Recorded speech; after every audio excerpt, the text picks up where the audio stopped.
نحمد ونصلی علی رسولہ الکریم اما بعد فاعوذ باللہ من الشیطان الرجیم بسم اللہ الرحمن الرحیم۔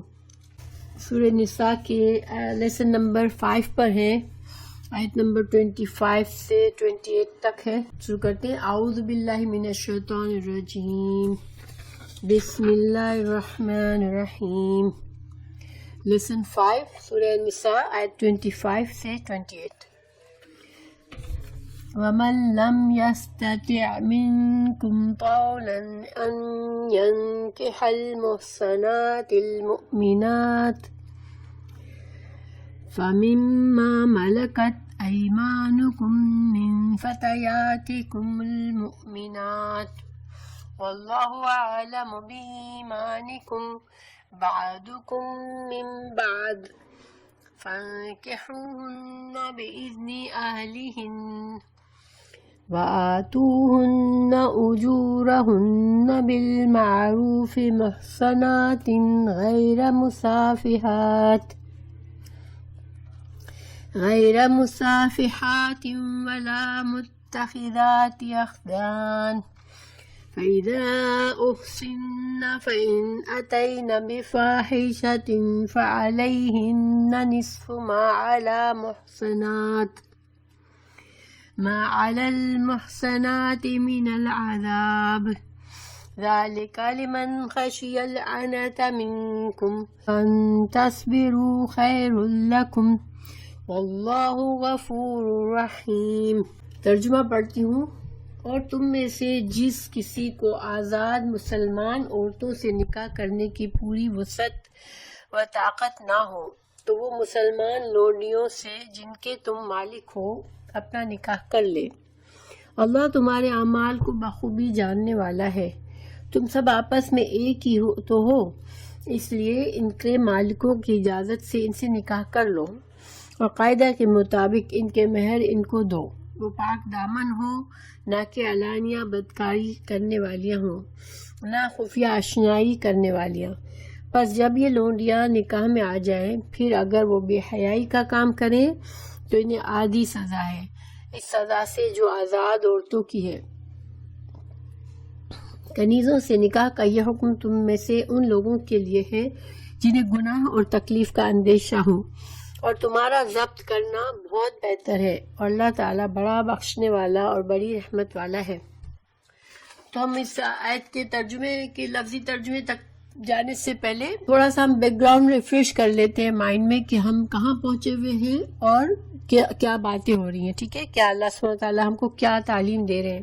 پیچھے سے اگر ہم دیکھیں سورہ آل عمران میں جو ہم نے پڑھا تھا، کافی تفصیل سے ہم نے بہت سی باتیں جانی تھی، جس میں اللہ سبحانہ وتعالیٰ نے ہمیں جنگ احد کی باتیں بتا کر مسلمانوں کو تعلیم دی تھی کہ تم کس طرح سے ایک مسلمان امت کے لحاظ سے تم دشمنوں کا مقابلہ کرو اور ان کے مقابلے میں آپس میں جڑ کر رہو اور ایک مضبوط قوم بن کے رہو، اللہ کی رسی کو مضبوطی سے تھام لو اور آپس میں فرقہ واریت اور تفرقہ مت کرو۔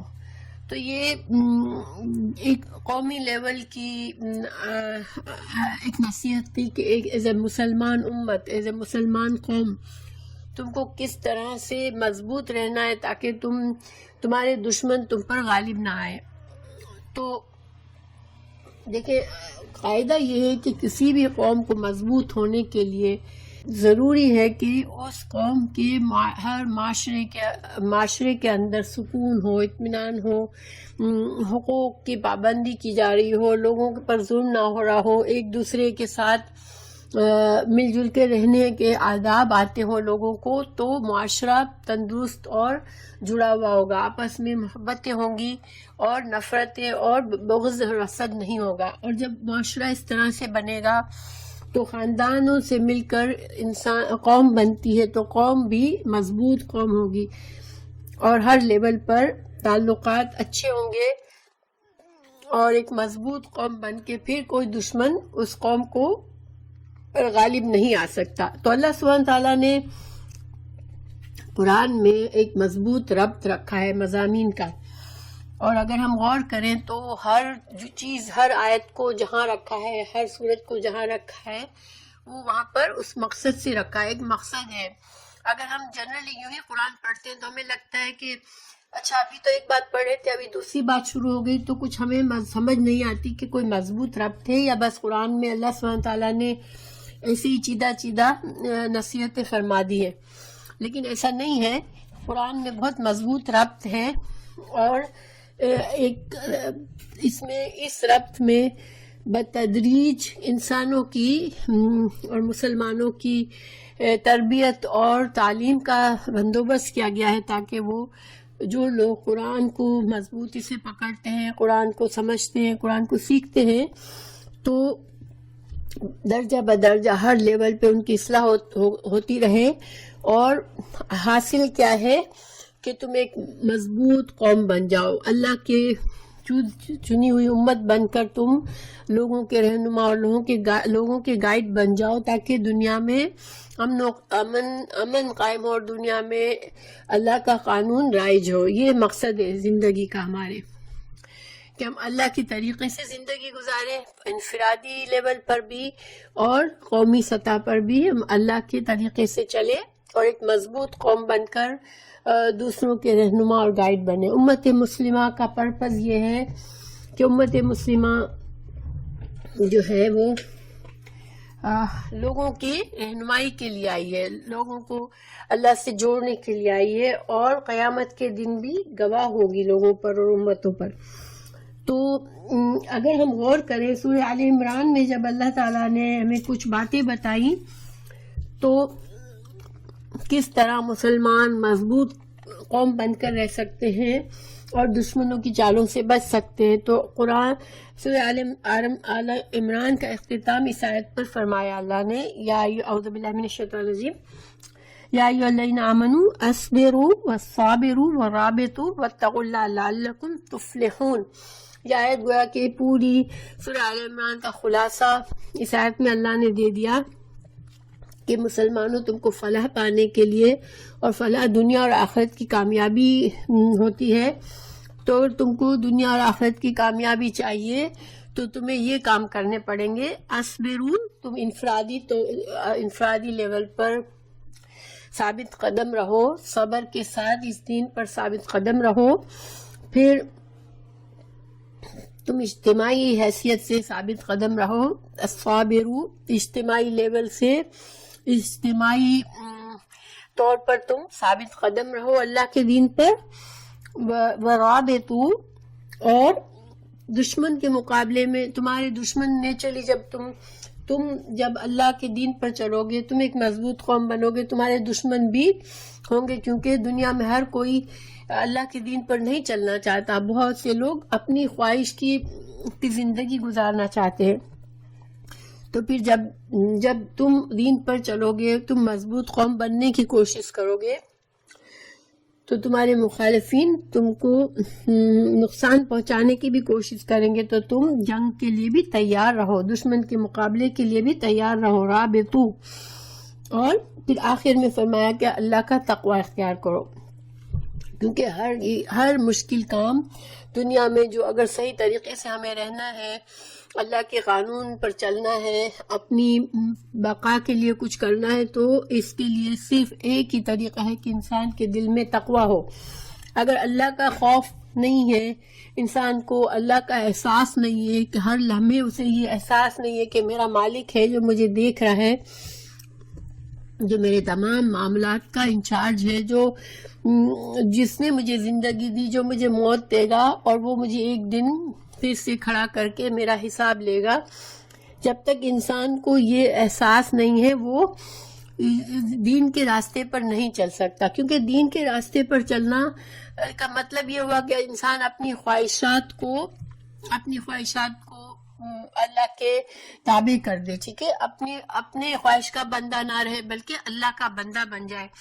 تو یہ چیز اتنی آسان نہیں ہوتی ہے، کیونکہ انسان کا نفس اس کو مسلسل خواہشات پر ابھارتا ہے، اور اللہ سبحانہ تعالیٰ نے ہمیں فرمایا کہ خواہش کے بندے، اپنے نفس کے بندے بنو گے تو نقصان میں رہو گے، ہم کو اللہ کا بندہ بننا ہے، اور یہ کام ایک اسٹرگل اور مسلسل جد و جہد ہے، اور جو اسی وقت ہم کر سکتے ہیں جو کہ اللہ کا احساس ہمیں ہر وقت ہو، تو ہم انشاءاللہ کامیاب ہو سکتے ہیں۔ تو اللہ تعالیٰ نے یہ ساری چیزیں ہمیں بتائیں، اور پھر سورہ جب آل عمران میں جب یہ مضمون آیا، تو پھر اب اللہ سبحانہ تعالیٰ نے سورہ نساء میں ہمیں انفرادی اور معاشرتی اصلاح کی باتیں بتائیں، کیونکہ بڑے لیول پر اصلاح کب ہو سکتی ہے؟ جب چھوٹے لیول سے انسان شروع کرے۔ اگر ہمیں ایک قوم کو درست کرنا ہے تو ہمیں اپنے معاشرے کو درست کرنا ہے، پھر مثلا معاشرے کو درست کرنا ہے تو ہمیں اپنے گھر کو، اپنے خاندان کو درست کرنا ہے، اور اگر خاندان کو درست کرنا ہے تو سب سے پہلے اپنے آپ کو درست کرنا ہے۔ اس لیے سورہ نساء میں اللہ سبحانہ تعالیٰ نے اسٹارٹ ہی بندوں سے اس طرح سے بات خطاب فرمایا کہ یا ایھا الناس اتقوا ربکم، اے بندو، اے انسانوں، اپنے رب سے ڈرو۔ تو گویا کہ تقوی پر جہاں بات ختم ہوئی کہ تقوی تمہاری چابی ہے تمام کامیابیوں کی سورہ ال عمران میں، تو سورہ نساء میں پھر سے تقوی سے بات شروع کی کہ تم تقوی کرو، اللہ کا، اپنے رب کا تقوی کرو جس نے تمہیں ایک جوڑے سے پیدا کیا۔ تو اب اس کے بعد سورہ نساء میں اگر ہم دیکھیں، ہم نے 24 آیات پڑھی ہیں، اس میں بہت سے احکامات آئے۔ ان 24 آیات میں اللہ سبحانہ تعالیٰ نے معاشرے کے کمزور لوگوں کے حقوق کا تحفظ سکھایا کہ یتیم جو ہے وہ سب سے کمزور ہوتا ہے معاشرے میں، جس کا بچپن میں باپ مر جاتا ہے، تو اس کے ہمیں رائٹس بتائے، اس کے حقوق بتائے، اس کے ساتھ معاملہ کرنے کے ادب اور طریقہ سکھایا۔ پھر عورتیں کمزور ہوتی ہیں نسبتاً، اور عورتوں پر ہم جہالت کے وقت سے عورتوں کو ہمیشہ دبایا گیا اور عورتوں کا غلط استعمال کیا گیا، تو عورتوں کے حقوق کی حفاظت کی باتیں سکھائی اللہ سبحانہ تعالیٰ نے ہمیں سورہ نساء میں۔ پھر اللہ سبحانہ تعالیٰ نے مال کا تحفظ سکھایا وراثت کے قانون دے کر، کہ مال جو ہے وہ اس دنیا میں زندگی گزارنے کا ذریعہ ہے، اور یہ بھی اللہ کی نعمت ہے، لیکن اس کو غلط استعمال کر کے انسان خرابی کی طرف چلا جاتا ہے۔ تو مال کے تحفظ کے لیے مال کے کس طرح سے حقوق بتائے کہ مال پر کس کا حق ہوتا ہے، تو انسان جب مرتا ہے تو اس کے مال کو کہاں ڈالنا ہے، اس کے لیے اللہ نے وراثت کے قانون بنائے۔ تو یہ درجہ بدرجہ سارے جب احکامات آ رہے تھے، پھر اس کے بعد محرمات، کس سے شادی کرنی ہے، کس سے شادی نہیں کرنی ہے، کس سے حلال ہے، کس سے حرام ہے، تو یہ قانون بتائے۔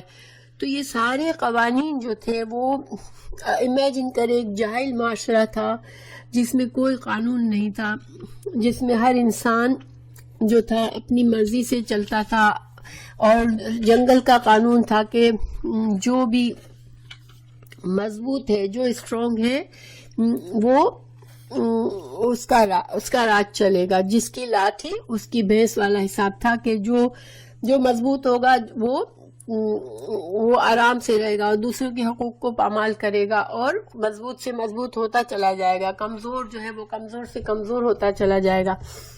اب ایسی خواہش پرستی کے ماحول میں یہ جو قوانین آئے جس میں حقوق بتائے، اللہ نے فرائض بتائے، آپس کے تعلقات کو درست کرنے کا طریقہ بتایا، کمزوروں کی حفاظت کرنے کا طریقہ بتایا، تو یہ قوانین کوئی آسان نہیں تھے کہ لوگ اس کو جلدی سے قبول کر لے۔ انسان آج بھی دیکھیں، انسان کس چیز کو جلدی کرنے کے لیے کرتا ہے؟ اس کا نفس چاہتا ہے، اور نفس ہمیشہ اپنا چاہتا ہے، خود غرض ہوتا ہے۔ انسان کا نفس جو ہے وہ خود غرضی چاہتا ہے، میرا یہ فائدہ ہے، سب سے پہلے وہ اپنے آپ کو دیکھتا ہے۔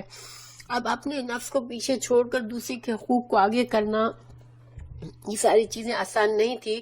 تو اللہ سبحانہ تعالیٰ نے سارے یہ قوانین بتائے، اللہ تعالیٰ نے یہ نیک بندے ایسے پیدا کیے جہالت کے دور میں کہ انہوں نے اب بڑے سے بڑی اپنی بری عادتیں، پرانی رسم و رواج کے طریقے، یہ ایک ساری زنجیریں توڑ کے ان کو اللہ کے دین کو انہوں نے تسلیم کیا، اور اسی وجہ سے جو نفس پرست لوگ تھے انہوں نے بہت سخت مخالفت کی، کیونکہ دیکھیں نفس پرست جو لوگ ہوتے ہیں ان کو سپورٹ چاہیے ہوتا ہے، ان کی طاقت لوگوں میں ہوتی ہے، جتنے لوگ میرے اندر میں ہوں گے اتنی میری طاقت ہے۔ اب اگر لوگ اس کے کنٹرول سے نکل کر اللہ کے دین کی طرف جانے لگیں گے اور وہ حق کے راستے پر چلیں گے اور اپنے حقوق و فرائض کو سمجھیں گے تو نفس پرستوں کا بزنس تو نہیں چلے گا۔ تو پھر اسی طرح انہوں نے مخالفتیں کی۔ تو اب یہ اللہ سبحانہ تعالیٰ نے طریقہ کیا رکھا کہ یہ قانون جب دیتے رہے تو ہر قانون کے اور احکامات کے درمیان تھوڑا تھوڑا مسلمانوں کو انکریج بھی کرتے گئے، ان کو سمجھاتے بھی، کچھ احکامات آئے، پھر کچھ سمجھایا کہ تمہارا اس میں فائدہ ہے، اور تمہارے دشمن جو ہے وہ کیوں دشمنی کرتے ہیں، تم ان کی پرواہ نہیں کرو، یا ان سے مقابلہ کس طرح کرنا ہے۔ تو یہ سب کچھ چل رہا ہے، ٹھیک ہے، سورہ نساء میں۔ اب دیکھیں پیچھے سبق میں ہم نے جو ہے وہ نکاح کے لیے کون سی محرمات ہے، کن عورتوں سے شادی کر جائز ہے، کن سے نہیں ہے، یہ سب کچھ پڑھا ہم نے۔ تو آج کا جو سبق ہے اب اس میں اللہ سبحانہ تعالیٰ ایک اور قانون بتا رہے ہیں، جس میں دیکھیں نکاح جو ہے وہ ایک اسلام کا ذریعہ ہے۔ اللہ تعالیٰ نے اسلامی طور پر جائز حلال طریقے سے عورت اور مرد کی جو جنسی خواہشات ہوتی ہے ان کی تسکین کا ذریعہ بھی رکھا ہے۔ اس میں خاندان کا بچوں اولاد کے لیے بھی سلسلہ چلانے کا اور آگے خاندان بنانے کا بھی ذریعہ رکھا ہے۔ لیکن اس کے علاوہ جو بھی ذریعے تھے وہ حرام ذریعے تھے، جو جائز نکاح کے بغیر جو عورت اور مرد کے جو جہالت میں رشتے تھے وہ سارے حرام رشتے ہوتے قرار دیے گئے۔ تو اب اللہ تعالیٰ نے ایک اور اصلاح کا پہلو اس آیت میں بتایا ہے، جس میں ہو سکتا ہے کہ جو انسان اتنا غریب ہے، جو مرد اتنا غریب ہے کہ اس کے پاس استطاعت نہیں ہے نکاح کرنے کی، کسی اچھے خاندان کی مسلمان پاک دامن عورت سے نکاح کرنے کی اس میں وسعت نہیں ہے، فائنانشلی وہ اتنا اسٹرانگ نہیں ہے کہ ایسی عورت کا مہر بھی ادا کرے، پھر اس کے نان نفقہ بھی جو کہ مرد کے ذمے ہوتا ہے اسلام میں وہ بھی ادا کرے۔ تو اب ایسا مرد کی بھی خواہشات ظاہر ہے، اب وہ خواہشات نفس سے مجبور ہو کر کہیں گناہ کی طرف نہ چلا جائے، کہیں ناجائز طریقے سے اپنی جنسی خواہشات نہ پوری کرے۔ تو اللہ تعالیٰ نے آج کے اس آیت میں ایسے مرد کے لیے کچھ رخصت بتائی ہے۔ تو ہم اس کو آیت کو پڑھتے ہیں انشاءاللہ۔ آیت نمبر 25، ومن اور جو لم نہیں یستطع استطاعت رکھتا، منکم تم میں سے، یعنی کہ مسلمانوں میں سے جو مرد استطاعت نہیں رکھتے، یعنی فائنانشل استطاعت نہیں رکھتے، طولاً قدرت، طول جو ہوتی ہے وسعت، مال دولت کے لیے بھی استعمال ہوتی ہے۔ تو اگر جو لوگ قدرت نہیں رکھتے، جو وسعت نہیں رکھتے مال و دولت کی، ان یہ کہ ینکحا کہ وہ نکاح کرے، المحسنات محسن عورتوں سے۔ محسنات کا لفظ جو ہے وہ شادی شدہ عورت کے لیے بھی استعمال ہوتا ہے، اور محسنات کا لفظ جو ہے وہ مسلمان کے لیے بھی، اور محسنات کا لفظ جو ہے وہ آزاد عورت، یعنی کہ غلام کے مقابلے میں محسن ہوتی ہے آزاد عورت اور خاندانی عورت۔ تو یہ کیوں اتنے سارے مطلب ہے محسن کے؟ تو حسنا، ہا صاد نان جو نون جو ہے اس کا مطلب ہوتا ہے قلعہ، ٹھیک ہے، حصار، کسی چیز کے اندر محفوظ ہونا۔ تو دیکھیں ایک مسلمان عورت اسلام کے قوانین اس کو دفاع حاصل ہوتا ہے تو وہ محفوظ ہوتی ہے، اور اگر خاندانی عورت ہے تو خاندان کی پروٹیکشن میں ہوتی ہے، اور اسی طرح آزاد ہے تو محسن اس لیے ہوتی ہے کہ کسی کی غلامی سے نہیں ہوتی ہے، وہ کسی انسان کی غلامی میں نہیں ہوتی ہے، بلکہ اپنی ایک حیثیت کے لحاظ سے وہ محسن ہوتی ہے، محفوظ ہوتی ہے، کہ اس کو غلام عورت محفوظ نہیں ہوتی ہے، کیونکہ اس کے ساتھ اس کا مالک کو حق حاصل ہوتا ہے کہ وہ اس کے ساتھ کوئی بھی تعلق رکھے۔ لیکن شادی شدہ آزاد عورت جو ہوتی ہے وہ محسن ہوتی ہے، وہ پروٹیکشن ہوتا ہے اس کے پاس اپنے خاندان کا، اپنے جس بھی جہاں بھی اپنی جو بھی اس کے پاس وسعت ہے، جو بھی اس کے پاس ذرائع ہیں، اس لحاظ سے وہ محسن پروٹیکٹڈ ہوتی ہے۔ اور پاک باز عورت جو ہے وہ محسن کیوں ہوتی ہے کہ وہ اپنی پاک بازی سے اپنی حفاظت کرتی ہے، ہر کسی مرد کے لیے اپنے آپ کو پریزنٹ نہیں کرتی۔ تو محسن کا لفظ ان سارے معنوں میں استعمال ہوا ہے قرآن میں۔ یہاں پر المحسنات سے ہم یہ مطلب بھی لیں گے کہ خاندانی عورت اور آزاد عورت، ٹھیک ہے، کیونکہ مومنات کا لفظ پیچھے آ گیا ہے، نیچے آ گیا ہے، ورنہ اس سے مومن عورت بھی ہو سکتی تھی، ٹھیک ہے۔ تو اگر تم میں سے کوئی شخص فائنانشلی اتنا کمزور ہے کہ وہ اتنی وسعت نہیں ہے اس کے پاس کہ ایک محسن عورت جو خاندانی عورت ہے، کوئی آزاد عورت ہے، المؤمنات مومنوں میں سے مسلمان عورت ہے، تو پھر کیا کرے؟ کیونکہ اللہ تعالیٰ نے عورتوں کے لیے مہر کی بھی پابندی لگائی نکاح کرنے کے لیے کہ مہر جو ہے وہ ضروری ہے، یہ عورت کا حق ہے، اور اس کے لیے اللہ تعالیٰ نے مرد کو عورت کی حفاظت کے لیے اس کے خرچ اخراجات، رہنے کے اخراجات، اس کے کپڑے کے، اس کے رہن سہن کے اخراجات کا بھی ذمہ دار مرد کو بنایا۔ تو اب یہ ذمہ داری اٹھانا بھی، اس کے لیے بھی پیسے چاہیے۔ تو اگر اب مرد اس قابل نہیں ہے تو پھر کیا کرے؟ وہ کیا غلط طریقوں سے اس کی خواہشات، اگر اس کے اندر اتنا جذبہ ہے، اپنی خواہشات نفس ہے، جنسی خواہشات کو پورا کرنے کے لیے، پھر وہ کیا کرے؟ گناہ کی طرف جائے گا تو پھر اللہ کا عذاب ہوگا۔ تو اللہ نے اس پر رحم فضل کر کے ایک طریقہ اسے بتایا۔ تو پھر فمن، تو سے، ماں جو ملکت، مالک ہوئے، ایمانکم، تمہارے دائیں ہاتھ، مطلب ہے لونڈیاں، ٹھیک ہے، من سے، فتیاتکم، تمہاری لونڈیوں میں سے، المؤمنات، جو کہ مومنات ہوں، مومن ہوں، جو مسلمان ہوں۔ اب ایمانکم سے یہاں پر یہ واضح ہوتا ہے کہ مسلمان، کسی اور مسلمان مالک اس کا جو ہو، کسی عورت کا لونڈی ہو وہ، اس کا مالک کوئی اور مسلمان ہو، اور وہ لونڈی جو ہے وہ کیا ہے؟ مومن ہو، تو تم کو پھر اس سے نکاح کی جا سکتی، کیونکہ ایک آزاد عورت، خاندانی عورت کی نسبت لونڈی جو ہے اس کا مہر تھوڑا کم بھی رکھ سکتے ہو، اس کے اخراجات بھی ظاہر کم ہوں گے، تو تم اس سے شادی کر لو۔ واللہ، اور اللہ تعالی، عالم، زیادہ جاننے والا ہے، بی ایمانکم، تمہارے ایمان کو۔ چونکہ اللہ تعالیٰ نے یہاں بولا کہ مومن لونڈی سے شادی کرو، تو اب یہ نہیں کہ تم اس عورت کا ٹیسٹ لو کہ وہ مسلمان ہے کہ نہیں، کیونکہ دل کا حال تو اللہ ہی جانتا ہے۔ تو تم بظاہر اگر وہ مومن ہے، وہ زبان سے کہتی ہے میں مسلمان ہوں، جو تمہیں بظاہر لگتی ہے کہ وہ مسلمان ہے، اسلام والے کام کرتی ہے، تو تم اس سے شادی کر سکتے ہو، مگر اللہ سبحانہ تعالیٰ، تم لوگوں کے دلوں کی حالت اللہ جانتا ہے، یعنی کس کے دل میں کتنا تقویٰ ہے، شاید وہ مومن لونڈی تم سے زیادہ تقویٰ والی ہو، تو یہ اللہ جانتا ہے، تم نہیں جانتے، بس بظاہر تمہیں لگے کہ مومن ہے تو اس سے شادی کرو۔ بعضکم، بعض تم میں سے، من بعدن، تم میں سے بعض میں سے، یعنی کہ تم سب آخر کار ایک آدم کی اولاد ہو، تم سب انسان ہونے کے ناطے سب برابر ہو۔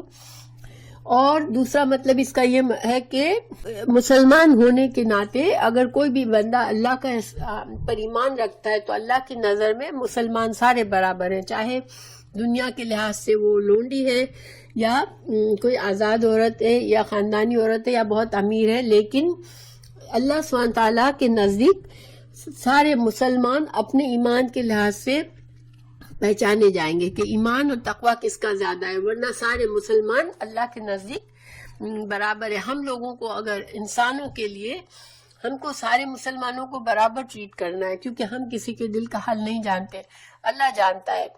تو ہمیں اگر پتہ ہے کہ فلاں شخص یا فلاں عورت مسلمان ہے تو ہمیں اس کو وہی حقوق دینے جو کہ اسلام نے ہمیں مسلمان کے لیے حق دیے ہیں۔ اب اللہ سبحانہ تعالیٰ نے یہاں اجازت دی، لیکن کیا فرمایا اللہ نے؟ فَانكِحُوهُنَّ، تم نکاح کرو ان سے، ٹھیک ہے، بِإِذْنِ، ساتھ اذن کے، اجازت کے، اہلی ہننا ان کے اہل کے. اب لونڈی کا تو کوئی گھر بار اولاد کچھ نہیں ہوتا, شوہر نہیں ہوتا, ماں باپ نہیں ہوتے, تو اس کا اہل کون ہوتا ہے, اس کا ولی کون ہوتا ہے, اس کا جو مالک ہوتا ہے. یعنی جو شخص نکاح کرنا چاہتا ہے وہ نہیں, کیونکہ اپنی لونڈی سے تو نکاح کی ضرورت نہیں ہے, اس سے تم تعلقات خود ہی رکھ سکتے ہو. لیکن یہ ایسے آدمی کے لیے جس کی کوئی لونڈی بھی نہیں ہے اور وہ کسی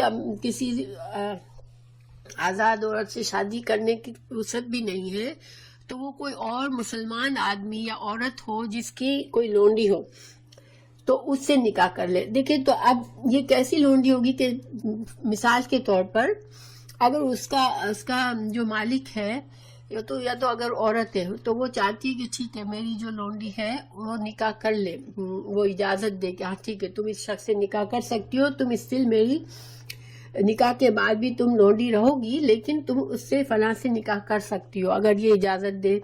یا کوئی آدمی ہے اس کا مالک, تو آدمی اگر ایسا ہے کہ اس کو جنسی تعلق کے لیے لونڈی کی ضرورت نہیں ہے, وہ مگر لونڈی کے سے وہ دوسرے کام تو لیتا ہے لیکن اس سے کوئی جنسی تعلق رکھنے کی اس آدمی کو کوئی خواہش نہیں ہے اس کے مالک کو, تو اب کوئی اور اگر نوجوان لونڈی ہے تو وہ کسی اور کو انٹرسٹڈ ہے اس سے نکاح کرنے میں, تو وہ اگر اجازت چاہے تو دے سکتا ہے کہ ہاں ٹھیک ہے یہ تم میری لونڈی سے شادی کر سکتے ہو. لیکن وہ خود ہی ولی ہوگا اس کا اور وہ خود ہی عورت اس کی لونڈی رہے گی. تو وآتوہن, تو دو ان کو. تو لونڈی سے شادی بھی تم نکاح کی چونکہ شرطوں میں سے ہے کہ مہر ہو تو تم اس لونڈی کو بھی مہر دو, ٹھیک ہے. اجورہن, ان کے مہر, بالمعروف, معروف طریقے سے, یعنی کہ تم جس دور میں ہو اس میں لونڈی کے لحاظ سے جتنا ایک مہر مناسب مہر ہے وہ تم دو, اچھے طریقے سے دو, یعنی جو دے سکتے ہو وہ دو. یہ نہیں کہ اب لونڈی ہے تو پھر اس کو تمہیں کچھ نہیں دینا, تم اس کو بھی دو کچھ نہ کچھ, یعنی جو اچھی طرح سے دے سکتے ہو اس میں بھی تم کمی نہیں کرو. محسناتن, لیکن کنڈیشن کیا ہے, وہ عورت وہ لونڈی جو ہے وہ پاک دامن, نکاح کے پابندی میں رہنا چاہ رہی ہو, نکاح کر کے رہنا چاہ رہی ہو. غیر مصافحات, بدکاری کرنے والی نہ ہو کہ وہ کھلی بدکاری کرنے والی ہو کہ دوسرے مردوں کو بھی اجازت دے اپنے سے تعلق رکھنے کا, اور نہ متخذات اخدان, اور نہ ہی چھپ کر دوسرے مردوں سے تعلق رکھنے والی ہو. یعنی کہ جس لونڈی سے تم شادی کرنا چاہتے ہو اس کے اندر یہ خوبی ہو کہ وہ واقعی میں نکاح کے بندھن میں رہنا چاہ رہی ہو اور وہ جو ہے بدکاری چھپ کر یا کھلی بدکاری کرنے والی نہ ہو, ٹھیک ہے. فَإِذَا أُحْسِنَّ, تو پھر اگر قید نکاح میں وہ آ جائیں, فَإِن, پھر اگر آتَيْنَا, وہ آئیں, بِفَاحِشَةٍ, کوئی گناہ کرے, کوئی بے حیائی کرے, کسی اور مرد کے ساتھ تعلق کرے, فَعَلَيْهِنَّ, تو ان پر ہے, نصف, آدھا, ما, جو, علی المحسنات, پاک دامن, یعنی جو آزاد عورتوں کے اوپر جو اس زنا کا جو سزا ہے اس سزا سے آدھی سزا اس لونڈی کی ہوگی اگر وہ زنا کر بیٹھے.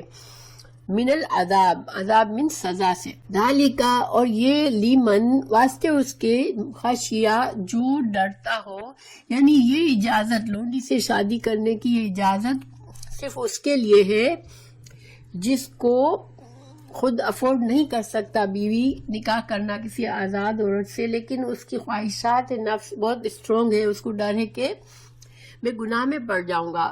خشیہ, وہ ڈرتا ہے, العنتی, گناہ میں پڑ جانے کا, بدکاری زنا کر لینے کی, اس سے ڈرتا ہے کہ میں اگر شادی نہیں کروں گا تو شاید میں کہیں زنا کرنا بیٹھوں تم میں سے. یعنی کہ یہ ایکسٹریم حالات میں جب انسان کو بہت ڈر ہو کہ میں اگر نہیں شادی کروں گا تو میں پھر زنا میں پڑ جاؤں گا, تو وہ شادی کرے. ورنہ لونڈی سے شادی ویسے ہی نہ کرو کہ لونڈی ہے تو کیا ہوا, لونڈی سے بھی شادی کر لو. اور میں اس کی ابھی وجوہات بتاؤں گی انشاءاللہ. اور یہ کہ اگر تصبروا, تم صبر کرو, خیر لکم, تو یہ بہتر ہے تمہارے لیے. یعنی اگر تم اپنے جذبات پر کنٹرول کر لو، مجاہدہ کر کے، روزے رکھ کے، اللہ سے دعا کر کے، تقوی کر کے تم صبر کر لو کہ میں جب تک میرے پاس وسعت نہیں ہوگی میں شادی نہیں کروں گا، جب میرے پاس ہوگی تو میں کوئی مسلمان آزاد عورت سے شادی کروں گا، تو یہ تمہارے لیے بہتر ہے. خیر لکم. واللہ، اور اللہ تعالیٰ غفور، بخشنے والا ہے، رحیم، مہربان ہے. تو اللہ تعالیٰ چونکہ بہت بخشنے والا اور رحیم ہے تم پر، تو اللہ سبحانہ تعالیٰ نے تمہیں یہ اجازت دی ہے اور تم پر چھوڑا ہے کہ اگر تم اپنی خواہشات پر کنٹرول کر سکتے ہو تو پھر کرو اور لونڈی سے شادی سے بچو. لیکن مجبور تمہیں لگ رہا ہے کہ نہیں تم نہیں کر سکتے تو پھر تم کر لو گے تو اللہ تم پر رحم فرمانے والا ہے، اللہ تم سے ناراض نہیں ہوگا، اللہ تمہیں گناہ نہیں دے گا. اب اس آیت کو تھوڑا سا گہرائی میں دیکھتے ہیں ہم. پہلی بات یہ کہ لونڈی اور غلام کیا ہے اسلام میں. تو میں پہلے بھی وضاحت کر چکی ہوں کہ اسلام سے پہلے انسانوں کو پکڑ کے بیچ دیا جاتا تھا. کوئی ایسا انسان جو اکیلا سفر کر رہا ہے یا کوئی ایسا انسان جس کا خاندان مضبوط نہیں ہے تو اس کے قبیلے، اس کے خاندان پر لوگ ڈاکہ ڈال کے اس خاندان کے لوگوں کو غلام بنا کر بیچ دیتے تھے. تو پھر وہ غلام جو ہے وہ بیچارہ غلامی کی زندگی میں پڑ جاتا تھا. پھر اس سے اگر اولاد ہوتی تھی تو وہ بھی غلام ہی ہوتی تھی اور اس طرح غلاموں کا سلسلہ چلتا رہتا تھا. اسلام نے آ کر یہ سب چیزیں حرام کر دی کہ کسی بھی ذریعے سے تم کسی انسان کو غلام بنا کر بیچ نہیں سکتے ہو. صرف ایک ذریعہ باقی رہ گیا اور یہ تھا کہ جب مسلمان جہاد کرے، اسلام کی سربلندی کے لیے اللہ کے راستے میں جہاد کرے، اب کافر قوم کو شکست ہوتی ہے تو اس سے جو لڑنے کے لیے آئے ہوتے ہیں مسلمانوں سے، اس میں عورتیں بھی ہوا کرتی تھیں، مرد بھی ہوتے تھے. تو ان عورتوں اور مردوں کو تم قید جب کرو تب ان قیدیوں کا تم کیا کرو گے؟ ان کو تم چھوڑ نہیں سکتے اور ان کو صرف جیل میں ڈالو گے تو تم پر اور بوجھ آئے گا. تو اپنا تو وہ کوئی ایسا وسعت کا زمانہ تو تھا نہیں کہ تم جیل میں اب ان کو کھلاتے پلاتے رہو بیٹھ کے مفت میں، تو اب تم کیا کرو گے؟ تو ایسے لوگوں کو جو مسلمانوں سے لڑنے کے لیے آتے پھر قید ہو جاتے، پکڑے جاتے، تو وہ پھر مسلمان سپاہیوں میں ایز اے غلام تقسیم کر دیے جاتے تھے، غلام اور لونڈی. اور غلام اور لونڈی کے لیے اللہ تعالیٰ نے بہت سے حقوق اور فرائض بتائے کہ تم اپنے غلاموں کو اچھی زندگی دو. یہ نہیں کہ اب یہ غلام بن گئے تو تم ان کو جانوروں کی طرح ٹریٹ کرو. اور نہ صرف یہ بلکہ ان کو مسلمان اگر کر کے ان کو تعلیم دیتے ہو اور ان کو آزاد کرتے ہو تو اس کا بہت زیادہ اجر و ثواب رکھا اللہ تعالیٰ نے. لیکن مسلمان عورت یعنی جو لونڈی بن کے آتی ہے، جو غیر مسلم عورت، اس کے لیے اللہ نے حلال رکھا کہ اس کا مالک اس سے شوہر اور بیوی والا تعلق جائز ہے اس کو رکھنا. تو اس میں بھی کیا حکمت ہے کہ دیکھیں اگر ایک عورت تمہارے گھر میں آ گئی، اب وہ مرد اگر اس کو نامحرم رکھا جاتا کہ وہ لونڈی تمہارے لیے نامحرم ہے، تو ایک گھر میں تم کسی کو رکھ رہے ہو، اگر وہ نامحرم عورت ہے، جوان بھی ہو سکتی ہے، خوبصورت بھی ہو سکتی ہے، اب یہ ایک عجیب و غریب ماحول ہو جاتا کہ گھر کے اندر اب مالک سے اس کو پردہ کرنا ہے اور ساتھ رہنا بھی ہے، پھر مالک اس کی تمام اخراجات کے ذمہ دار بھی ہے. تو یہ ایک عجیب و غریب سچویشن، غیر فطری سچویشن ہو جاتی. اس کے بجائے اللہ نے اجازت دی کہ لونڈی کا مالک جو ہے وہ اس سے اپنا جنسی تعلق اسی طرح رکھ سکتا ہے جیسے اپنی بیوی سے رکھ سکتا ہے. اس سے فائدہ یہ ہوتا تھا کہ مرد جو تھا وہ اس کا مکمل طور پر اس کا ولی بن جاتا تھا. اب اس کے اخراجات سارے جو بھی ہیں اور اس کو تعلیم اگر دینا چاہ رہا ہے، اس کو کچھ اچھی باتیں سکھانا چاہتا ہے، اس کو مسلمان کرنا چاہتا ہے، تو یہ سارے پھر کام پاسبل ہو جاتے تھے. یہ عورتیں پھر ایونچولی ان کے ساتھ اتنا اچھا سلوک کیا جاتا تھا کہ بہت سی مسلمان ہو جاتی تھی. اسی وجہ سے اللہ نے فرمایا کہ جو لونڈی مسلمان ہو چکی ہو تم ان سے نکاح کر سکتے ہو. اچھا، قانون یہ تھا کہ ولی اس کا مالک جو تھا وہی اس کا مالک رہے گا، وہی اس کا ولی ہوگا، اسی کی اجازت سے نکاح ہوگی، اور سارے معاملات مہر اور یہ سب کچھ بھی اس کا وہی کرے گا۔ تو اگر اس سے اولاد ہوگی تو اس کا قانون کے لحاظ سے وہ اولاد بھی اس مالک کی غلام ہوگی، ٹھیک ہے۔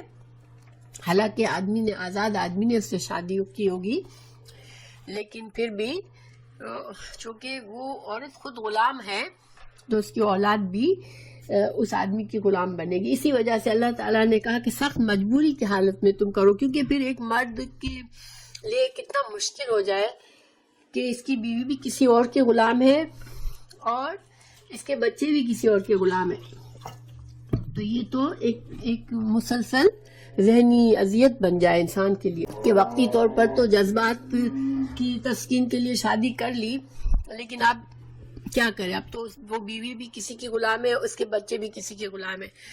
تو اس وجہ سے اللہ نے مجبوراً کی حالت میں نکاح کی اجازت دی، لیکن نکاح کی شرائط پوری رکھی کہ اس کا مہر بھی ہوگا، جو آدمی اس سے شادی کر رہا ہے اس کی نیت گھر بسانے کی ہوگی، وہ صرف چند دنوں تک اپنی ضرورت پوری کرنے کے لیے شادی نہیں کر رہا ہے کہ تھوڑے دنوں میں اس کو طلاق دے دے گا۔ ولی کی اجازت اور مہر اور ایک نیک ارادہ شادی کرنے کا، یہ ساری چیزیں، اور چھپ کر شادی نہیں ہوگی، سب کو پتا ہوگا کہ اس آدمی نے اس سے شادی کی ہے، یہ ساری شرائط موجود ہونی چاہیے اس شادی میں۔ تو یہ اللہ سبحانہ تعالیٰ نے پھر آخر میں پھر اسی لیے فرمایا کہ اللہ غفور رحیم ہے، کیونکہ اللہ نے یہ تمہیں مجبور سچویشن میں تم کو گناہ سے بچانے کے لیے تم کو اجازت دی ہے۔ اللہ سبحانہ تعالیٰ جو ہے بندوں کے لیے بہت رحم فرمانے والا ہے اور ان کی کمی کوتاہی کو بخشنے والا ہے۔ آگے کی آیت پر چلیں۔ آگے کی آیت سے پہلے مجھے یہ بتانا تھا کہ جب اللہ تعالیٰ نے اتنے سارے احکامات دیے سورہ نساء میں، تو دیکھیں یہ احکامات ایک جاہل قوم، آپ امیجن کریں کہ جب صحابہ کرام اسلام سے پہلے جہالت میں رہ رہے تھے، جہاں پر کوئی قانون نہیں، کوئی قاعدہ نہیں اور کوئی حقوق کی حفاظت نہیں، اب ایسے میں اتنے ساری پابندیاں، اتنے سارے قانون آئے تو ان پر عمل کرنا کوئی آسان کام نہیں تھا۔ تو اللہ سبحانہ تعالیٰ وقتاً فوقتاً جب اللہ تعالیٰ کا یہ طریقہ ہے کہ قرآن میں جب اللہ تعالیٰ نے بہت سے احکامات دیے تو پھر ساتھ ساتھ حوصلہ افزائی کے لیے کچھ باتیں، نصیحتیں بھی کی۔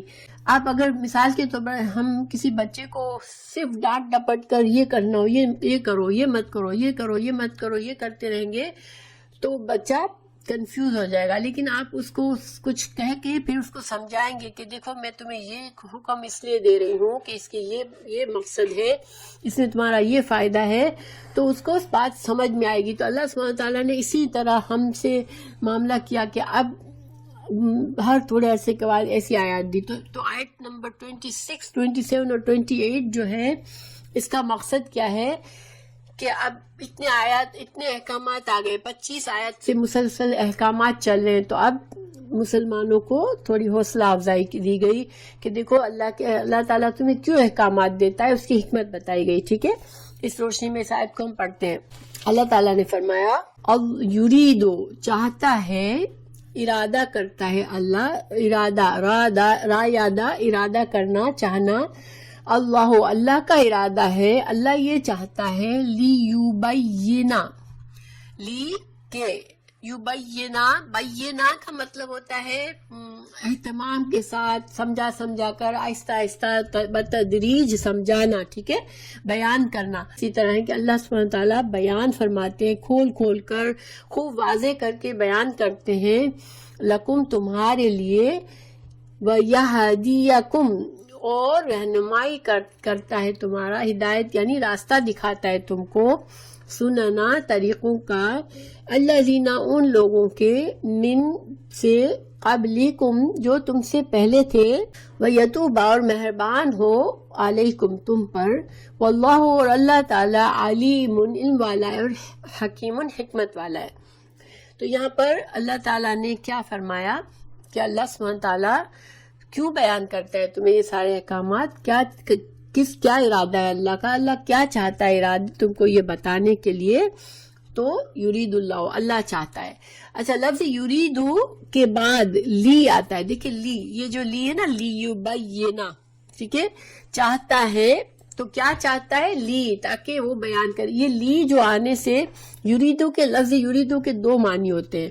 ایک تو ارادہ کرنا، چاہنا، میں یہ چاہتی ہوں کہ میں اچھی بن جاؤں، ٹھیک ہے. اور ایک ہوتا ہے قطعی فیصلہ، کہ اب میں نے فیصلہ کر لیا ہے کہ میں یہ کام نہیں کروں گی، ٹھیک ہے. تو اس میں فرق ہے، مگر لفظ یریدو کی یہ دونوں معنی آتے ہیں. لیکن کب ہم مطلب میں فرق کب آتا ہے کہ یریدو کے بعد جو چیز ہوتی ہے کہ ہم کیا چاہتے ہیں اس کو بتانے کے لیے لی سے بات شروع کی جائے، ٹھیک ہے. تو چاہتا ہے لی، تم کو کیا ارادہ کرتا ہے کرنے کے لیے، تو لی کا لفظ جو اب آ جاتا ہے تو قطعی ارادہ، پکا فیصلہ، ٹھیک ہے. اللہ قطعی طور پر اللہ یہ چاہتا ہے. اچھا، اگر یریدو کے بعد اللہ تعالیٰ اگر اس طرح بات کرے جو کہ اگلی آیت میں ہے ان، ٹھیک ہے، یریدو ان، پھر بتائے کہ کیا ارادہ چاہتا ہے. چاہتا ہے اللہ ان کے، پھر آگے اللہ نے بتایا یتوبہ علیکم، کہ تم پر مہربان ہو. تو جب اس طرح سے بات ہو تو یہ ایک ارادہ اور چاہنا ہے کہ اللہ کی خواہش یہ ہے کہ اللہ تمہیں معاف کر دے. یہاں پر اللہ تعالیٰ کا قطعی فیصلہ ہے. کیا فیصلہ ہے؟ کہ اللہ تم کو یہ اپنے احکامات دے کر تمہاری رہنمائی کرے، تم کو حق اور باطل بتا کر سمجھا کر تمہیں راستہ دکھائے، اور ساتھ ساتھ اور یہ راستہ ظاہر اللہ کی ہدایت کا راستہ جو ہے.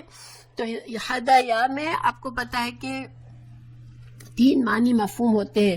ایک تو رہنمائی کرنا راستے کی، ٹھیک ہے، کہ یہ سیدھا راستہ ہے. پھر اس راستے پر چلانا، اس کی توفیق دینا کہ انسان اس راستے کو پکڑ لے، اس پر چلنے لگ جائے. اور پھر وہ اس کو جما دینا اس پر یہاں تک کہ وہ کامیابی ہو جائے، اس کو آخرت کی کامیابی تک پہنچ جائے. تو یہ تینوں معنی آتے ہیں قرآن میں. یہ حدیث تینوں معنوں میں استعمال ہوا ہے. کبھی اس میں تینوں معنی شامل ہوتے ہیں، کبھی اس میں صرف ایک معنی شامل ہوتا ہے. یہاں پر جو ہم سمجھ سکتے ہیں کہ اللہ کا قطعی فیصلہ ہے کہ وہ مسلمانوں کو، تم لوگوں کو جو اللہ کی باتوں کو مان لے، جو اللہ کے احکامات کو سمجھ لے، ان کو اللہ تعالیٰ ہدایت دے دے، یعنی کہ وہ راستے پکڑ لے، ان کو اللہ توفیق دے دے، اللہ ان کو کامیابی دے دے. یہ اللہ کا ارادہ ہے تاکہ تم برے انجام سے بچ جاؤ. اس لیے اللہ تمہیں یہ سارے تم کو یہ احکامات دیتا ہے.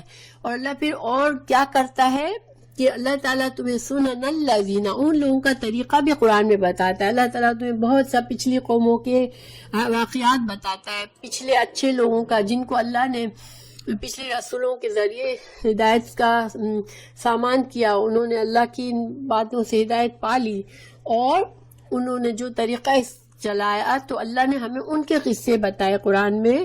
سنن الذین من قبلکم، جو تم سے پہلے تھے، تو تاکہ تم ان کی مثال پالو، ان کے طریقے کو سمجھ لو کہ دیکھو انہوں نے اللہ کی ہدایت کو قبول کیا، انبیاء صالحین جو بھی گزرے انہوں نے، اور اللہ ان سے راضی ہوا اور وہ کامیاب ہو گئے.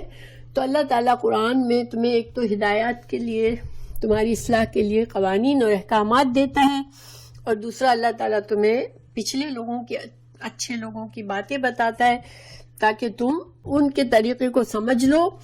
اور وَيَتُوبَ عَلَيْكُمْ، اور اللہ پھر تم پر مہربان ہو. دیکھو تابا یتوبو جو ہے وہ بھی 2 طرح سے استعمال ہے. جب اللہ کے لیے استعمال ہوتا ہے کہ اللہ تم پر یتوبو، یعنی اللہ تم پر، تو اللہ ہم پر مہربان ہو سکتا ہے. پلٹنے کا مطلب ہے، تابا یتوب میں پلٹنے کا مطلب ہے، ٹھیک ہے. تو پلٹتا، اللہ پلٹے تمہاری طرف.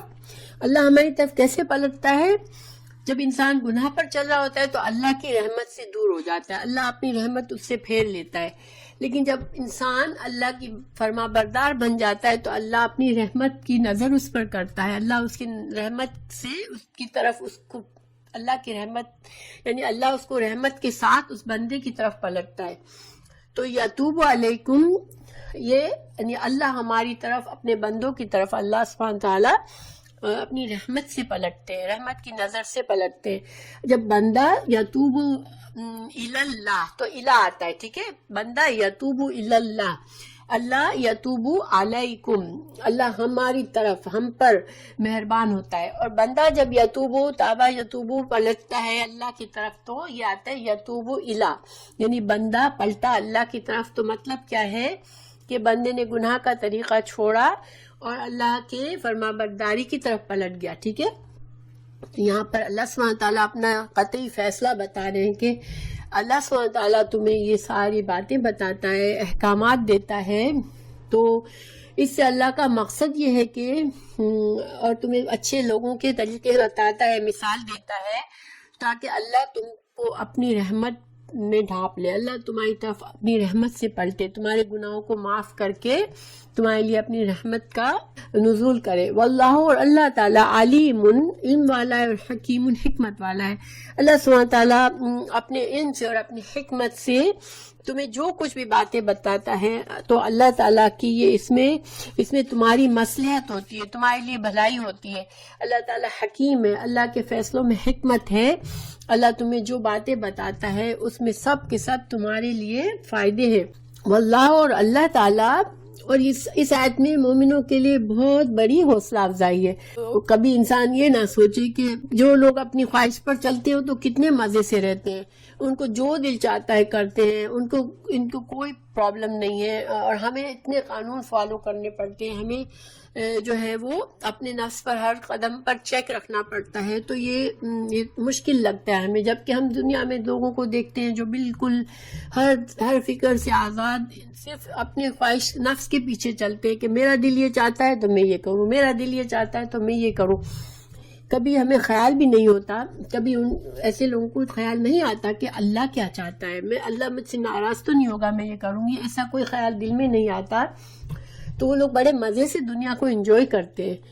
تو کہیں تم مومنوں کو تمہیں یہ نہ فکر ہو جائے کہ دیکھو اللہ نے ہمیں تو اتنا جیسے قید میں چل رہے ہیں دنیا میں کہ ہر وقت قانون، ہر وقت ہمیں دھیان رکھنا ہے، ہر وقت ہمیں تقویٰ کرنا ہے. جبکہ وہ جو لوگ اپنے نفس کی پیروی کریں وہ کتنے سکون سے رہنے ہیں. کبھی ہمارے دل میں یہ نہ آئے. تو اللہ تعالیٰ ہمیں اپنا فیصلہ بتا رہا ہے کہ دیکھو اللہ حکیم ہے، اللہ نے تمہیں پیدا کیا، اللہ نے اپنی حکمت سے تمہیں احکامات دیے، جو کچھ سمجھایا ہے وہ تمہارے لیے فائدہ ہے. اللہ اپنے علم سے تمہیں دے رہا ہے یہ باتیں. تو تم اگر اس پر چلو گے تو یہ تم پر اللہ مہربان ہو جائے گا. اللہ نے اپنی رحمت اور مہربانی کا فیصلہ کیا ہے تم پر، اس لیے تمہیں یہ باتیں بتا رہا ہے. واللہ، اور اللہ تعالیٰ یریدو چاہتا ہے ان، یہاں پر ان آ گیا. ٹھیک ہے، یہاں پر لی یبینہ، یہاں پر اللہ تعالیٰ چاہتا ہے ان یتوب علیکم. یہاں پر قطعی فیصلہ کیوں نہیں ہے؟ کیونکہ دیکھیں یہ بندوں پر اب ڈیپینڈ کرتا ہے. اللہ نے تو اپنا قطعی فیصلہ بتا دیا کہ میں بندوں کو مہربان ہونا چاہ رہا ہوں، اس لیے میں ان کو حکم دے رہا ہوں یہ چیزوں کی.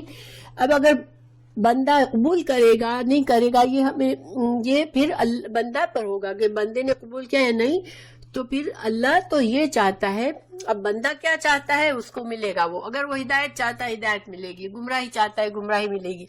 لیکن اللہ کیا چاہتا ہے کہ اللہ تم پر مہربان ہو. اللہ کسی کو سزا نہیں دینا چاہتا، اللہ کسی کو عذاب نہیں دینا چاہتا، اللہ کسی سے ناراض ہونا نہیں چاہتا. تو اور اللہ تم کو بلا وجہ میں احکامات کے بوجھ تلے نہیں دبانا چاہتا. اللہ اپنی حکمت سے تمہیں اچھی باتیں بتاتا ہے. تو اللہ تعالیٰ چاہتا ہے، اللہ کی خواہش ہے، اللہ کا ارادہ ہے کہ تم پر وہ مہربان ہو علیکم، تم پر. وَيُرِيدُ الَّذِينَ، لیکن وہ لوگ چاہتے ہیں، یتبعون، جو پیروی کرتے ہیں، الشہوات، جو اپنی خواہشات کی، ان، یہ کہ تمیلو، تم جھک جاؤ، تم مائل ہو جاؤ، میلن، جھک جانا، عظیمن، بہت بڑا. تو دیکھیں اللہ تو یہ اللہ کی خواہش ہے کہ تم کامیاب ہو جاؤ، اللہ تم پر مہربان ہو جائے. لیکن جو لوگ معاشرے میں اپنی خواہشات کی پیروی کرنے والے ہیں وہ کیا چاہتے ہیں کہ تم جھک جاؤ، تم گناہ کی طرح مائل ہو جاؤ. جس طرح وہ اپنے شہوات کے پیچھے چلتے ہیں تم بھی انہی میں شامل ہو جاؤ اور تم بہت بڑی گمراہی میں چلے جاؤ. تو کیوں ایسا چاہتے ہیں لوگ؟ جو لوگ اپنی خواہش پر چلتے ہیں وہ کیوں ہمیں چپ چاپ اپنے دین پر نہیں چلنے دیتے؟ اگر ہم چاہتے ہیں کہ ہم اپنے دین پر چلیں تو کیوں ہمیں نہیں کرنا چاہتے؟ کیونکہ اسلام جب آیا اور صحابہ کرام نے قبول کر لیا، اللہ کے دین کو قبول کیا، اللہ کے دین پر چلنا شروع کیا، تو ان کو بہت زیادہ تکلیفیں دی گئی. اور مدینہ میں بھی یہود کی طرف سے بھی ان کو بہت زیادہ ان کے ساتھ چالیں چلی گئی، ان کو کسی نہ کسی طرح دین سے گمراہ کرنے کی کوشش کی گئی۔ تو انسان کیوں ایسا چاہتا ہے؟ جو لوگ اپنی خواہش پر چل رہے ہوتے ہیں، دیکھیں جو لوگ خواہش کے بندے ہوتے ہیں ان کو اپنی خواہش پر چلنے کے لیے ضروری ہوتا ہے کہ وہ زیادہ سے زیادہ میجورٹی کو اپنے ساتھ رکھے تاکہ وہ بڑے بن کے رہ سکے، ٹھیک ہے؟ اگر ایک پورے جھمیلے میں، پورے کراؤڈ میں ایک بندہ غلط کام کر رہا ہے تو اور باقی سب صحیح کر رہے ہیں تو سب کو پتہ چل جائے گا کہ یہ بندہ غلط ہے۔ لیکن اگر جو بندہ زیادہ سے زیادہ لوگوں کو اپنے ساتھ ملا کر غلط کام کرے گا تو پھر لوگ، جو مائنورٹی رہ جائے گی، وہ سمجھے گی کہ دیکھو اتنے لوگ یہ کام کر رہے ہیں تو پھر یہی صحیح ہے۔ تو یہ اس وجہ سے جو لوگ شہوات، اپنی مرضی کے خواہش کے بندے ہوتے ہیں، وہ ان کی ہمیشہ یہ خواہش ہوتی ہے کہ وہ اکیلے نہ رہیں، وہ دوسرے لوگوں کو اپنے ساتھ ملائیں تاکہ ان کی قوت بڑھے۔ یہ تو اس وقت کا دور تھا، ٹھیک ہے؟ اللہ نے صحابہ کرام کو ایک طرح سے متنبہ کیا کہ تم ان لوگوں کی چال کو سمجھو کہ وہ تمہیں چالیں چلیں گے، تمہیں دین سے ہٹانے کی کوشش کریں گے، کیونکہ وہ چاہتے ہیں کہ تم بھی دوبارہ گمراہ ہو جاؤ، مگر اللہ کا یہ ارادہ نہیں۔ اللہ تو تم پر مہربانی کرنا چاہ رہا ہے۔ اب اگر ہم آج کا دیکھیں، ٹھیک ہے، آج ہمیں ہر گناہ ہو رہا ہے، معاشرے میں ہر غلط کام ہو رہا ہے، ہم مسلمان کتنے غلط کاموں میں ہیں لیکن ہمیں پتہ نہیں چلتا ہم غلط کر رہے ہیں۔ کیوں؟ ہمیں نارمل لگتا ہے جو باتیں، جو ہمارے دین کے لحاظ سے جب دین آیا اس وقت جو باتیں بہت بڑے بڑے عظیم گناہ تھے، آج ہمیں کوئی گناہ نہیں لگتے۔ آج ہم اگر اسلام نے ہمیں جو ادب سکھایا، ہمیں جو طریقہ رہنے سہنے کا، جو اپنے لباس کا سکھایا، جو معاملات کا سکھایا، وہ کچھ بھی ہم میں بہت کم ہے، اور ہم جو ہے اس پر کبھی غور بھی نہیں کرتے۔ کیوں؟ کیونکہ میجورٹی تو ایسے چل رہی ہے تو ہم کون سا برا کر رہے ہیں، ٹھیک ہے؟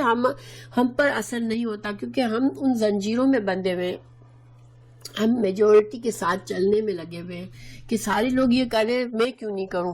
اور آج بیچارہ کوئی ایک بندہ چیخ کر بھی لوگوں کو سمجھائے کہ بھائیو یہ طریقہ غلط ہے، یہ صحیح ہے، تو وہی پاگل کہلائے گا، وہی اکیلا چھوڑ دیا جائے گا۔ کیوں؟ کیونکہ بھائی تم تو اکیلے بندے ہو، تمہارے ساتھ چل کر ہمیں کیا ملے گا؟ ہمیں تو اپنی خواہشات کی بھی پیروی ہم نہیں کر سکیں گے۔ تو آج ہم اس دنیا میں، اس ماحول میں رہ رہے ہیں۔ اللہ سبحانہ تعالیٰ ہمیں محفوظ رکھے کہ ہم لوگ کیا کرتے ہیں۔ ہم نے دنیا کو رکھا ہے ایک طرف دین کو رکھا ہے، ٹھیک ہے؟ ہمارا دین الگ ہے، ہماری دنیا الگ ہے۔ ہم نے ڈیسائیڈ کیا ہوا ہے کہ یہ میرے دین کا حصہ ہے، اتنا میرے سارے دن میں سے اتنا حصہ میرے دین کے لیے ہے، اور سارے دن میں سے میرا اتنا حصہ میرا دنیا کے لیے ہے۔ اب چونکہ دنیا ایک آزمائش کی جگہ ہے، اب ہماری زندگی میں اپ ڈاؤن آتے رہتے ہیں۔ اب کوئی مشکل آ گئی تو اب ہمیں اور ٹائم دینا ہے۔ اب دنیا میں ہم نے دنیا کے لیے جو ٹائم رکھا ہے، ہمیں اس میں اور زیادہ ٹائم دینا پڑ رہا ہے۔ کیوں؟ کیونکہ ہماری زندگی میں یہ بات آ گئی، اب ہماری زندگی میں یہ نیا مسئلہ آ گیا، ہم کو اب اس چیز کو ہینڈل کرنا ہے۔ تو ہم جو اللہ کے لیے جو وقت رکھا ہے تھوڑا سا، اس میں سے ہم تھوڑا نکال کے پھر دنیا میں لگا لیتے ہیں، ٹھیک ہے؟ ہم کہتے ہیں ٹھیک ہے، ابھی میرے پاس چوائس نہیں ہے، ابھی مجھے یہ دنیا کا معاملہ ہینڈل کرنا ضروری ہے۔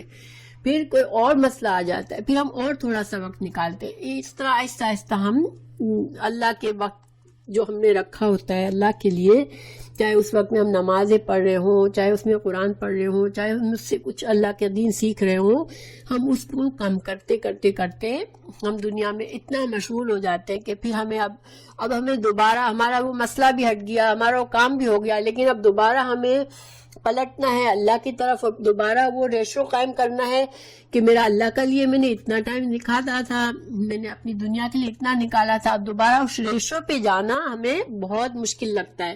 اب ہم جو ہے بہانے ڈھونڈتے رہتے ہیں، اچھا میں کر لوں گی، کچھ دنوں میں کر لوں گی، کچھ دنوں میں ٹھیک ہو جاؤں گی۔ اس میں بہت سارا وقت چلا جاتا ہے ہمارا، اور ہم وہ ریشو قائم نہیں کر سکتے۔ کبھی بہت زیادہ دعا کی، بہت بے چین ہوئے، بہت طبیعت پریشان ہوئی کہ نہیں یہ کیا کر رہی ہوں میں، تو بالکل اللہ کو پیچھے چھوڑ دیا، تو پھر ہم ہلتے جلتے اور تھوڑا سا پھر دوبارہ آنے کی کوشش کرتے ہیں، لیکن پھر ایک اور مسئلہ آ جاتا ہے، پھر ہم اپنے اللہ کے دین سے ہٹ جاتے ہیں، پھر ہم دنیا میں بزی ہو جاتے ہیں۔ تو اللہ سبحانہ تعالیٰ نے مجھے بار بار یہ آیت یاد آ رہی تھی سورہ الانعام کی. اللہ تعالیٰ نے سورہ انعام میں مشرکین کے بارے میں بتایا کہ مشرکین صدقہ کے، کیونکہ اللہ کو تو وہ جانتے تھے کہ اللہ ہے، ٹھیک ہے، مشرکین عرب جو تھے وہ اللہ کو جانتے تھے.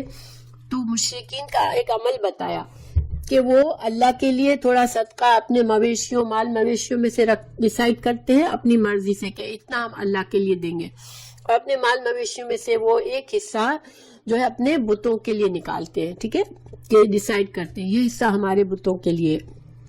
اب کوئی وجہ سے ان کے مال میں کمی آئی، مویشی میں کمی آئی، کوئی اچانک سے مویشی مر گئے، کچھ ان کے پاس مال میں کمی آئی، تو کیا کیا کہ جو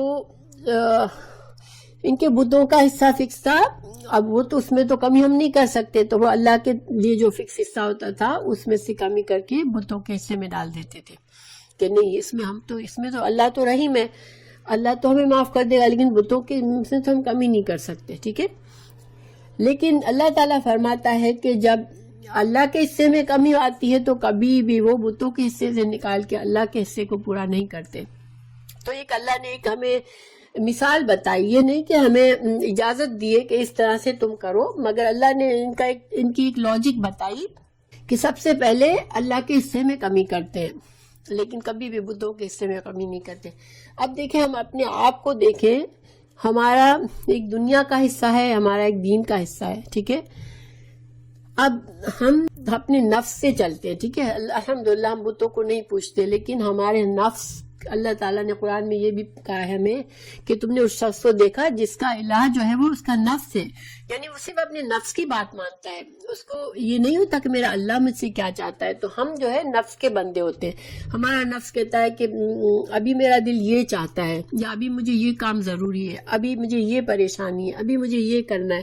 ہم اپنے اللہ کے وقت سے نکال کے اپنے نفس کی خواہش اور اپنی نفس پرستی میں ڈال دیتے ہیں، لیکن کبھی یہ نہیں ہوتا کہ ہم اپنے نفس سے کمی کر کے اللہ کی طرف ڈالیں. صحابہ کرام، رسول اللہ صلی اللہ علیہ وسلم اور صحابہ کرام نے دنیا اور دین کو الگ الگ نہیں رکھا تھا کہ یہ میری دنیا اتنی ہے، میری آخرت، میرا دین اتنا ہے. ان کا دین اور دنیا ساتھ ساتھ چلتی تھی، ہر چیز میں ان کا یہ تھا کہ اللہ کی مرضی کے مطابق میں یہ دنیا کا کام کر رہا ہوں، اگر اللہ کی اس میں کوئی ناراضگی نہیں ہے تو میں کروں گا، اللہ کی ناراضگی ہے تو میں نہیں کروں گا. بس یہ ان کا طریقہ تھا کہ ہر چیز سب سے پہلے اللہ کا تقوی، اور اس کے بعد جو بھی فیصلے کرنے ہیں اس تقوی کے لحاظ سے، جو بھی چیز آخرت اور دنیا اور آخرت کی بھلائی ہے اس کو کرو، اور جس میں چیز میں صرف دنیا کی بھلائی ہے، آخرت کی خرابی ہے، اس کو مت کرو. رسول اللہ صلی اللہ علیہ وسلم کے بارے میں حضرت عائشہ فرماتی ہے کہ آپ صلی اللہ علیہ وسلم ہمارے ساتھ ہنسی مذاق بھی کرتے، باتیں بھی کرتے، ہمارے گھر میں کام بھی مدد کرتے، لیکن جب جہاں نماز کا ٹائم ہوتا ہے تو وہ ایسے ہو جاتے جیسے ہم کو جانتے بھی نہیں ہیں، نہ ہم لوگوں کی طرف ان کو کوئی بھی ذرا سا بھی نظر اٹھانے کی بھی فرصت نہیں رہتی تھی، وہ بالکل سے اللہ کی طرف دھیان کر کے چلے جاتے تھے. تو دیکھیں کیوں ایسا کیوں انسان کر سکتا ہے کہ جس کے دل میں اللہ کا خیال کبھی جائے ہی نہیں، جس کے دل میں تقوی ہر وقت ہو، جس کو پتا ہو کہ میرے تمام معاملات صرف اللہ کے ہاتھ میں ہیں اور مجھے اللہ ہی کو جواب دینا ہے ہر کام میں، اور اللہ ہی سے حفاظت مانگتا ہے، تو پھر اس کے دین اور دنیا میں کلیش نہیں ہوتا کہ دنیا میں تو بہت سے مسئلے مسائل آتے ہی رہیں گے. تو اگر ہم دنیا اور دین کو الگ الگ رکھیں گے تو کبھی بھی ہم دین کے لیے حقوق ادا نہیں کر سکیں گے. تو اللہ تعالی ہمیں توفیق دے کہ ہم اس ٹیمپریری پارٹ ٹائم دین کا جو ہمارا ایٹیٹیوڈ ہے اس سے ہم نکل جائیں اور ہم دین کو فل ٹائم ایکسیپٹ کریں انشاءاللہ. اللہ تعالیٰ نے ہمیں فرمایا اے مسلمانوں مسلمان بن جاؤ، تو ہمیں مسلمان صحیح معنوں میں اللہ مسلمان بنائے، آمین. تو اب اگلا جو ہے یرید اللہ کا ارادہ ہے ان یخفف عنکم، کہ اللہ تم سے ہلکا کرے، بخلق الانسان ضعیفا، اور پیدا کیا گیا ہے انسان کمزور. دیکھیں اللہ تعالیٰ کی کتنی رحمت ہے ہم پر، اللہ تعالیٰ ہمارے ساتھ تخفیف کرتا ہے. تو تخفیف کس طرح کرتا ہے؟ دیکھیں نفس پر چلنے والے جو انسان جو ہے نا وہ کبھی بھی مکمل آزاد نہیں ہوتا، یا تو وہ اللہ کا بندہ ہوتا ہے یا اپنے نفس اور معاشرے اور جن لوگوں کی پیروی کرتا ہے ان کا بندہ ہوتا ہے. تو گویا ہم اپنے رسم و رواج کے بندے ہیں، ہم اپنے طور طریقوں کے بندے ہیں، ہم اپنے ماحول کے بندے ہیں کہ ہم ان سے ہٹ کر کچھ نہیں کر سکتے. اور یہ زنجیریں ہم پر، اللہ کے احکامات پر اگر ہم فالو کریں گے تو اللہ تعالیٰ کے فضل سے یہ زنجیریں ہم سے ہٹ جائیں گی. اور ہمیں یہ جو رشتے نبھانے کے لیے، دنیا کے کاموں کے لیے ہمارے اوپر کتنی پریشر آتا ہے، بعض اوقات ہم بے حال پریشان ہو جاتے ہیں، لیکن اگر ہم ان زنجیروں کو چھوڑ دیں، ہم اللہ کے بندے بن جائیں، ہر چیز میں سب سے پہلے اللہ کو رکھیں، تو ہمارا بوجھ ہلکا ہو جائے گا. تو اللہ تعالیٰ یہ چاہتا ہے کہ تم پر سے بوجھ ہلکا کرے. اس ہلکا کرنے کا دوسرا معنی یہ ہے کہ اللہ جب تم کو احکامات دیتا ہے تو پھر تمہاری وسعت کے لحاظ سے دیتا ہے. لا یکلف اللہ نفسا الا وسعہا. اللہ نے ہر حکم میں تخفیف رکھی ہے. یہاں پر کیا تخفیف ہے کہ تم اگر کمزور ہو، تمہارے پاس مالی طور پر کمزوری ہے، تو تم غلام لونڈی سے شادی کر لو. یہ تخفیف ہے اصل حکم میں. اصل حکم ہے یہ ہے کہ تم مومنات مسلمات سے شادی کرو. تو لیکن عام طور پر نماز میں بھی اللہ نے تخفیف رکھی ہے. تم سفر میں ہو تو قصر کر لو، تم کھڑے ہو کے نہیں پڑھ سکتے تو بیٹھ کے پڑھ لو، تم بیٹھ کے نہیں پڑھ سکتے تو لیٹ کے پڑھ لو. اگر حج کے لیے بھی اللہ نے تخفیف رکھی ہے، ٹھیک ہے، عورت کے لیے محرم نہیں ہے تو اس کے اوپر حج لازم نہیں ہے. اگر تمہارے پاس مال اور صحت نہیں ہے تو تم پر حج واجب نہیں ہے. زکوٰۃ، صدقہ، روزہ، ہر چیز میں اللہ نے تخفیف رکھی ہے. اللہ سبحانہ تعالیٰ ہم پر بوجھ نہیں ڈالتا، اللہ ہم سے تخفیف کرتا ہے. لا یکلف اللہ نفسا الا وسعہا. اللہ ہم کو جج بھی اللہ ہماری وسعت کے لحاظ سے کرتا ہے. دیکھو لونڈی کی تربیت صحیح نہیں ہے، اگر اس سے غلطی ہو گئی تو اس کو آدھا عذاب دو، اس کو پورا عذاب نہیں دو، کیونکہ اللہ کسی کی وسعت کے لحاظ سے ہی اسے معاملہ کرتا ہے. تو اللہ سبحانہ تعالیٰ ہمیں بھی جو نعمت دی ہے دنیا میں، ہمیں اسی کا جواب دینا ہے. اس سے بڑھ کر کسی کو اللہ نے اگر مالی کمزوری دی ہے تو اس کو یہ سزا نہیں دی جائے گی کہ تم نے اتنی سخاوت سے کام کیوں نہیں لیا کہ تم اپنی مال کو لٹاتے رہو، صدقہ کرتے رہو. کسی کے پاس جان کی کمزوری ہے تو اس کو سزا نہیں دی جائے گی کہ تم نے پورے روزے کیوں نہیں رکھے. تو اللہ سبحانہ تعالیٰ ہم سے تخفیف کرتا ہے، کیونکہ اللہ سبحانہ تعالیٰ نے ہمیں پیدا کیا ہے، وہ جانتا ہے کہ ہم کمزور ہیں. خلق الانسان ضعیفا. اللہ کو انسان کی کمزوری معلوم ہے، تو اسی وجہ سے اللہ تعالیٰ ہمارے ساتھ کبھی سختی کا معاملہ نہیں کرتا. اللہ کے ہر حکم، جتنا بھی دین ہمیں دیا ہے وہ آسان دین دیا ہے. تو ہمیں آنیسٹی کے ساتھ اپنی اللہ کے احکامات پر عمل کرنے کے لیے دعا بھی کرنی چاہیے اور کوشش بھی کرنی چاہیے، کیونکہ کچھ بھی مشکل نہیں ہے. ہم یہ نہیں کہہ سکتے میرے لیے بہت مشکل ہوتی ہے اس طرح سے چلنا اور اپنے جو بھی میری لائف اسٹائل ہے اس کو چھوڑنا. نہیں، میرے لیے کوئی مشکل نہیں ہے، چونکہ اللہ کے احکامات مشکل نہیں ہے. صرف مجھے شیطان کو دور کر کے مجھے اللہ کی طرف آنا ہے انشاءاللہ، تو اللہ تعالیٰ آسانی کر دیں گے.